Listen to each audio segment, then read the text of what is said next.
Hey, it's Tony Brueski, and this is our week in review over the weekend, taking a look back at some of the most compelling conversations and stories that we've covered for you of the last week. Brand new episodes back Monday morning, bright and early, 5 a.m. here on the podcast.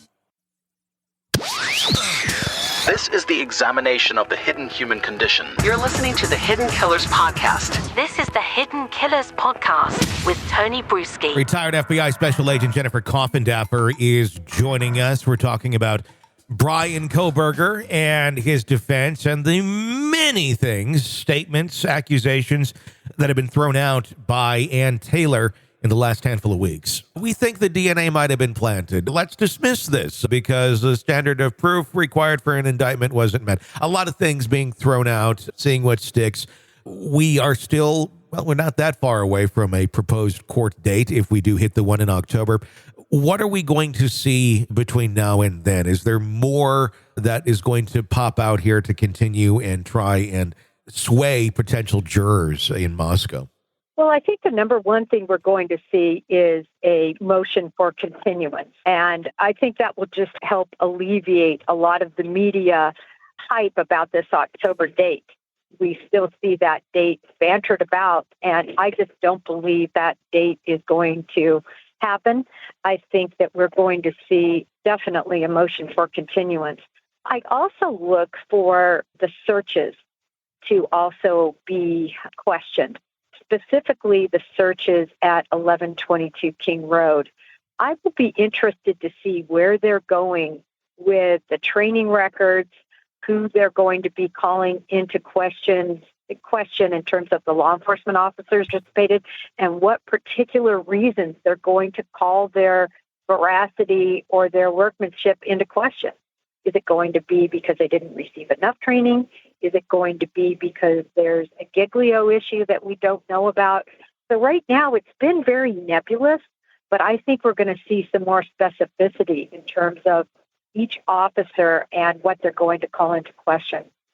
What could the effects of that be if they start to call those things into question? And are you saying they're going to call those into question prior to this actually going to trial, more so like in a public venue, and let the public kind of make their calls on the characters of these individuals?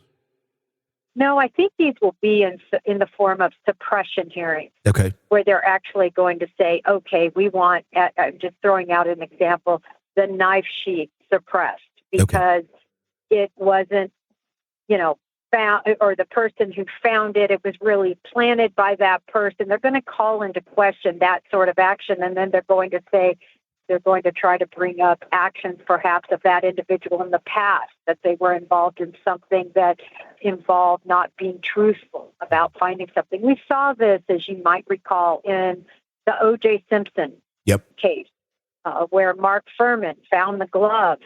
And all of that became unimportant, the fact that he found the glove, because they had tapes of him using, verbiage that was horrible regarding ethnic slurs.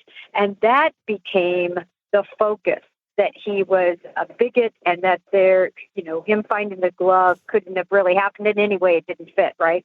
Yes. So that's the type of thing I'm talking about, where they extrapolate something from how these officers acted or their training or something in the past, and then they're going to try to show that what they either found or an interview they conducted is tainted because of past actions. How difficult is that for them to do? It worked, obviously, with Mark Furman, but if you look at the bigger context of it, Mark Furman was auditioning for a play, and that's where the audio came into play, because it was literally lines he was reading for a role. But when looked in out of context, yes, it made him sound like a horrible bigot. This is not Mark Furman. This is not O.J. Simpson, obviously.